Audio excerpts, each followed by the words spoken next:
श्लोक है ये, अध्याय 1 का ये 26वां श्लोक है। फिर परमेश्वर ने कहा, हम मनुष्य को अपने स्वरूप के अनुसार अपनी समानता में बनाए और वे समुद्र की मछलियों और आकाश के पक्षियों और घरेलू पशुओं और सारी पृथ्वी पर और सब रेंगने वाले जंतुओं पर जो पृथ्वी पर रेंगते हैं अधिकार रखें। इनको खाने का नहीं कहा, केवल उनका कंट्रोलर हो, बुद्धि ज्यादा हो उसमें। तब परमेश्वर ने मनुष्य को अपने स्वरूप के अनुसार उत्पन्न किया। अपने ही स्वरूप के अनुसार परमेश्वर ने उसको उत्पन्न किया।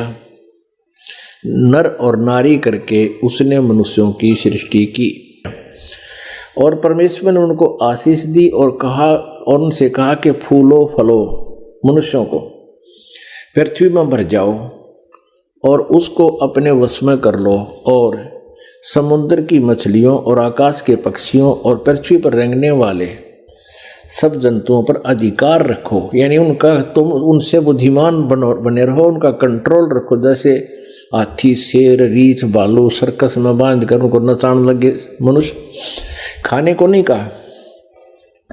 फिर परमेश्वर ने उनसे कहा, तुम सुनो, जितने बीज वाले छोटे छोटे पेड़ सारी पृथ्वी के ऊपर हैं और जितने वृक्षों में बीज वाले फल होते हैं वे सब मैंने तुमको दिए हैं, वे तुम्हारे भोजन के लिए। ठीक है, अब आगे देखो 30 में।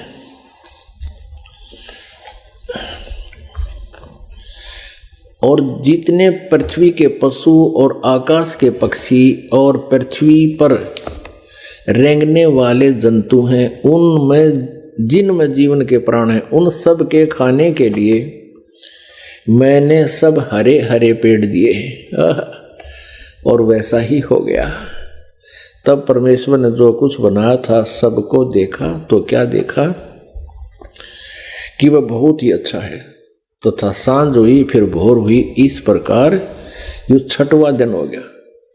यूं आकाश और पृथ्वी और उनकी सारी सेना का बनाना समाप्त हो गया और परमेश्वर ने अपना काम जिसे वह करता था 7वें दिन समाप्त किया और उसने अपने किए हुए सारे काम से 7वें दिन विश्राम किया।